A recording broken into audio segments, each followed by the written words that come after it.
আসসালামু আলাইকুম।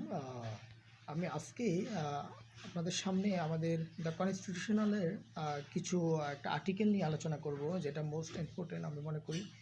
যে আপনারা অনেকে জানেন আমাদের অনুচ্ছেদ সংবিধানের আর্টিকেল 22-এ যেটাকে নির্বাহী বিভাগ থেকে বিচার বিভাগ যখন সেপারেশন করা হয়েছে, separation of judiciary from the executive, অর্থাৎ নির্বাহী বিভাগ থেকে আমরা জানি বিচার বিভাগকে সাধারণত পৃথক করছে, যেটা 2007 সালে যেখানে নির্বাহী বিভাগ থেকে বিচার বিভাগকে আলাদা করা হয়েছে 2007 সালে পরেই থেকে বাংলাদেশ জুডিশিয়াল সার্ভিস কমিশনের মাধ্যমেই কিন্তু বিচারক নিয়োগ করা হয়। বাংলাদেশের যে বিচারক সেগুলো নিয়োগ করা হয়।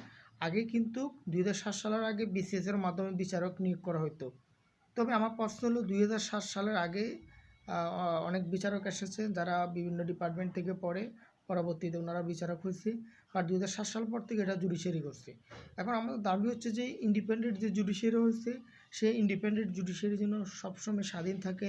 একজন বিচারক যেন তার স্বাধীনতা, তার মেধা, প্রজ্ঞতার ভিত্তিতে যেন জাজমেন্ট করতে পারে, সেখানে কোনো রাজনৈতিক পেশি শক্তি যেন না ইউজ করা হয়, সেটাই আমরা কামনা করি। এই 22 আর্টিকেলটা মাধ্যমে কিন্তু বিচারক অর্থাৎ নির্বাহী বিভাগ এবং বিচার বিভাগ সম্পূর্ণ আলাদা করা হয়েছে।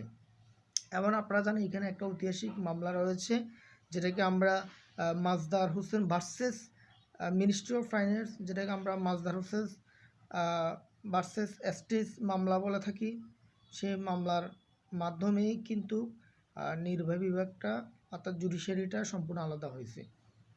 পরবর্তীতে এখানে অনেক গ্রাউন্ড আছে, যেখানে অনেকগুলা এই পরে আপিল হয়েছে এবং আপিলের রায় সেখানে 1999 সালে আপিল করা হয়েছে। হ্যাঁ, এরপরে পরবর্তীতে পূর্ণাঙ্গভাবে বাস্তবায়ন করা হয় যে মাজদার হোসেনের মামলা রায়টা 2009 সালে। আমরা এই আর্টিকেলের এই আর্টিকেলের মাধ্যমে কিন্তু আমাদের নির্বাহী বিভাগ থেকে বিচার বিভাগটাকে সেপারেশন করা হয়েছে।